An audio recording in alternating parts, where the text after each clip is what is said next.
Hey guys, Austin here with just a quick Oilers news update and then also a little Bakersfield update as well. So let's try and keep this brief and jump right into it.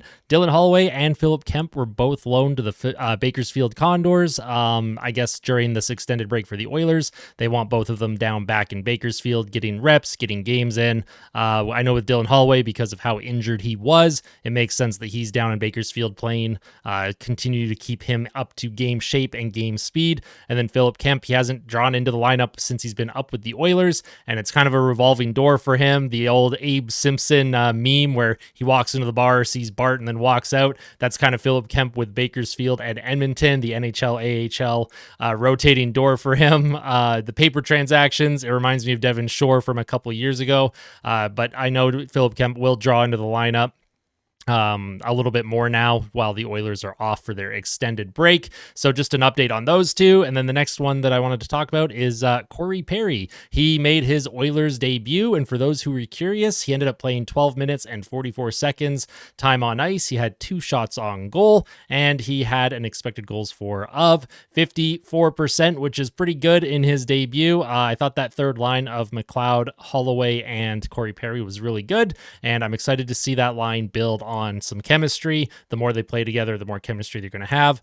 He did look a little slow, but Corey Perry's never been a fast player, so I was pretty happy with Corey Perry's debut overall. What did you guys think of Corey Perry?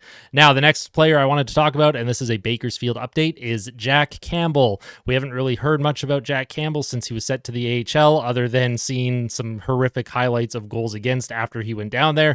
But in his last 5 games, he is 5-0-0. He has a .932 save percentage and a 2.17 goals against average in those 5 straight wins down there in Bakersfield. Now, that doesn't mean that Jack Campbell is going to come up to the NHL level. That doesn't mean he's ready to be an NHL goaltender again. But what it does mean is he is starting to find his game. He might be building his confidence back, and he's probably increasing his trade value for the Oilers.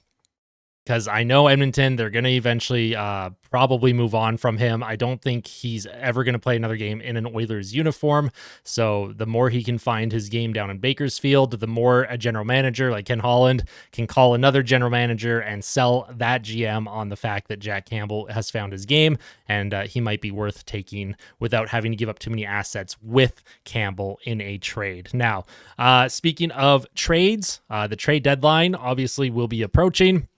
There's a lot of speculation and rumors about who the Oilers will be targeting. Obviously, in my opinion, I think the Oilers need an upgrade on their right side of defense, specifically that number 4 spot where Cody Ceci sits. So to get Darnell Nurse, another partner, I think would be optimal. And then, of course, I think the team needs a scoring top 6 winger. They did just add Corey Perry to the middle bottom 6. I know they're going to maybe bring Corey Perry up to that second line every now and then. You might even see him with McDavid periodically. But in terms of my opinion on trade deadline targets, I will have a video on that coming out sometime this week. But I did want to ask you guys who you think the Oilers should be targeting in a trade. What position do you think is the most important need for the Oilers? And how much are you willing to give up for certain players as well? That's pretty much it for my video, though. Just a quick little news update.